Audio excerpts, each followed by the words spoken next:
នេះចាប់ផ្ដើមធ្លាក់ពងហើយបងយកមន់ទៅដឹងតែបានពងហើយនេះពងនៅស្អាតក្រហមម្លងចឹងបងត្រូវការមន់ពងពងមន់កូនមន់ពង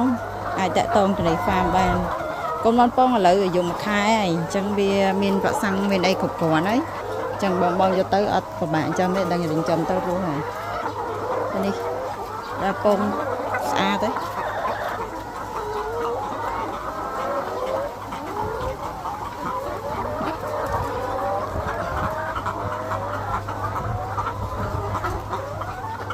អានេះយើងរើសហើយព្រឹងមិញមួយសាយ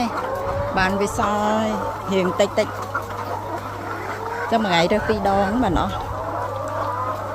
ចាំបងត្រូវការមន់ពងត្រូវការពងមន់ត្រូវការកូនមន់ពងអាចតាក់ទងទៅនេះហ្វាបានតាមលេខទូរស័ព្ទ015 488 498